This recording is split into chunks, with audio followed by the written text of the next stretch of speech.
ఇంత సక్సెస్ని మీరు ఎక్స్పెక్ట్ చేశారా? మీరు ఎక్స్పెక్ట్ చేసిన సక్సెస్ మీరు సాటిస్ఫైయా? ఏంటి పరిస్థితి ప్రజెంట్ ఉన్న సిచ్యువేషన్ ఏంటి మీకు?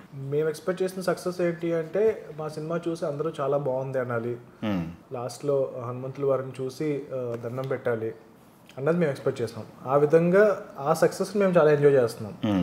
బట్ ఏదైతే ఇప్పుడు ఒక కల్చరల్ ఫినామినన్ అయిపోయిందో ఈ సినిమా, అది అసలు ఎక్స్పెక్ట్ చేయలేదు సార్ అసలు. అంటే ఎప్పుడో ఒకప్పుడు అమ్మోరు సినిమా టైంలో జనాలకు పూనకాలు వచ్చినాయి అని అనేవారు. అలాంటిది మళ్ళీ ఈ సినిమాతో జరుగుతుంది అన్నదైతే అసలు మేము ఎక్స్పెక్ట్ చేయలేదు. Okay. But we feel very responsible now. అంటే లైక్ ఇంత ఆడియన్స్ ఏదైతే ఆదరిస్తున్నారో, సో నెక్స్ట్ చేసే ఫిల్మ్స్ కూడా కొంచెం ఎక్కువ ఒళ్ళు దగ్గర పెట్టుకుని చేస్తాం. రెస్పాన్సిబిలిటీ పెరిగింది అంటారు? డెఫినెట్గా పెరిగింది. రిలీజ్కి ముందు దాదాపు 2 నెలలు 3 నెలలు బాగా దాని ఏమంటారు స్ట్రెస్ ఫీల్ అయ్యారు టీం మొత్తం అని చెప్పేసి తెలిసింది, బయటికి మొత్తం కూడా ఎక్స్పోజ్ అయ్యింది. ఆ ఎక్స్పోజర్ అంతా తీరిపోయిందా? మీ స్ట్రెస్ అంతా తీరిపోయిందా ఈ సక్సెస్తో? ఎందుకంటే హెవీ కాంపిటీషన్లో వచ్చారు మీరు. అవునండి, డెఫినెట్గా తీరిపోయింది. Now everybody is very very happy. ఏదైతే కష్టపడ్డామో, ఏదైతే లాస్ట్ మినిట్లో టెన్షన్ పడ్డామో, మనం 3 ఏళ్ళు పడిన కష్టానికి ప్రతిఫలం రాదేమో అని ఒక మొత్తం మెయిన్ ఏంటంటేనండి, మనం టీం అందరూ చాలా డిసప్పాయింట్ అయిపోతారు.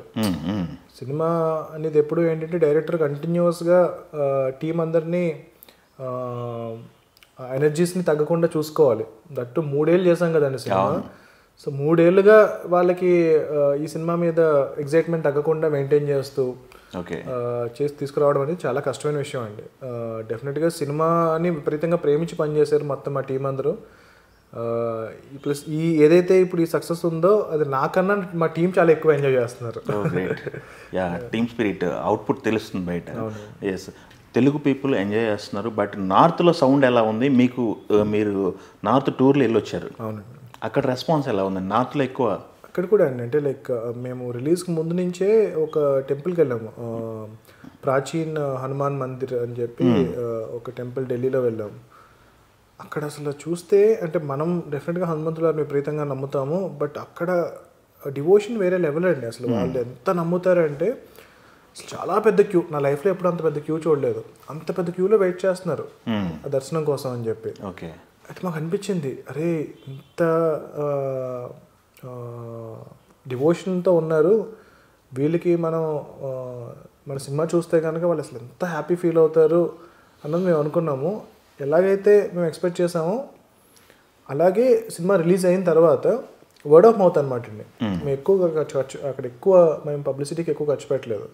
ఎంతవరకు మేము ఎఫోర్డ్ చేయగలుగుతాం అంతవరకు ఖర్చు పెట్టాము. బట్ వర్డ్ ఆఫ్ మౌత్ చాలా బాగా వచ్చింది.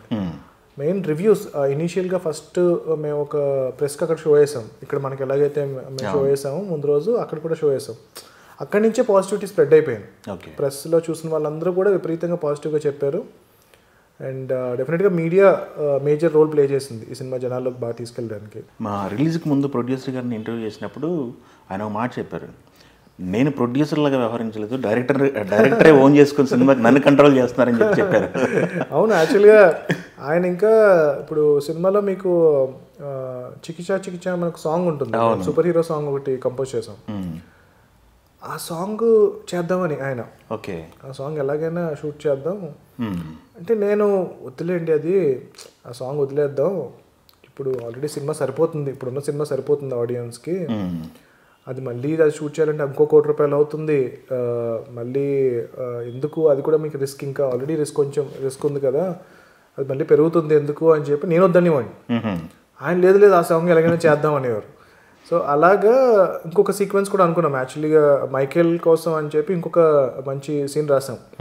ఫస్ట్ హాఫ్లో ఓన్లీ బిగినింగ్లో వస్తారు, మళ్ళీ ఇంటర్వెల్లో వస్తారు కదా, యాక్చువల్లీ ఇంకొక సీన్ కూడా ఉండాలి మిడిల్. బట్ సీన్ చాలా గొప్పగా ఉంటుంది, బట్ అది కూడా ఆయన చేసేద్దాం అనేవారు. సో నేను ఓవరాల్గా చూసి సరిపోతుందేమో, నేను ఒక ప్రొడ్యూసర్ లాగా మాట్లాడేవాడిని, ప్రొడ్యూసర్ గారు మాత్రం డైరెక్టర్ లాగా ఇంకా చేద్దాం అనేవారు అనమాట. Okay. But I'm very fortunate, I'm very lucky to have a producer like that.